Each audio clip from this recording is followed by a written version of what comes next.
வணக்கம். Science stretch சேனலுக்கு உங்களை அன்புடன் வரவேற்கிறேன். இன்னைக்கு நம்ம சேனல்ல ரொம்ப ஒரு வித்தியாசமான விஷயத்தை பற்றி பார்க்க போகிறோம். அதாவது நீர் ஒரே நேரத்தில் கொதிக்கவும் உறையும் முடியுமா அப்படின்றத பற்றி தான் இன்னைக்கு நம்ம சேனலில் பார்க்க போகிறோம்.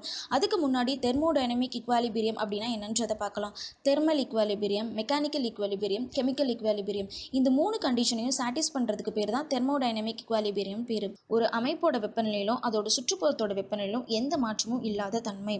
ஒரு அமைப்பில் எந்த விதமான வேதியியல் மாற்றமும் நிகழலை அப்படின்னா இந்த 3 கண்டிஷனையும் சாட்டிஸ்ஃபை பண்ணுறதுக்கு பேர் தான் தெர்மோடைனமிக் இக்வாலிபிரியம். நம்மளோட கேள்வி ஒரே நேரத்தில் தண்ணீரை கொதிக்க வைக்கவும் உறைய வைக்கவும் முடியுமா அப்படின்றது தான்.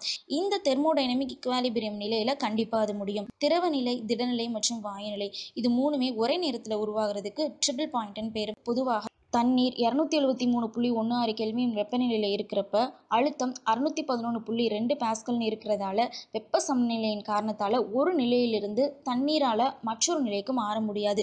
திரவம் வாயுவாகவோ திடமாகவோ அல்லது வேறு எந்த நிலைக்கும் மாற முடியாது. இந்த வெப்ப சமநிலையின் போது தான் தண்ணீரை காய்ச்சவும் உறைய வைக்கவும் ஒரே நேரத்தில் முடியும். என்ன நேயர்களே, இன்னைக்கு நம்ம சயின்ஸ் சேனலில் ரொம்ப யூஸ்ஃபுல்லான விஷயம் தெரிஞ்சுக்கிட்டீங்கன்னு நினைக்கிறேன். இந்த மாதிரி அறிவியல் சம்பந்தமான கேள்விகள் உங்களுக்கு எதுவும் இருந்துச்சுன்னா கீழே கமெண்ட் பாக்ஸில் தெரிவிங்க. மேலும் அறிவியல் சம்பந்தமாக இன்னும் நிறைய தகவல்களை தெரிஞ்சுக்கணும் அப்படின்னா எங்கள் சேனலை சப்ஸ்கிரைப் பண்ணுங்கள். நன்றி, வணக்கம்.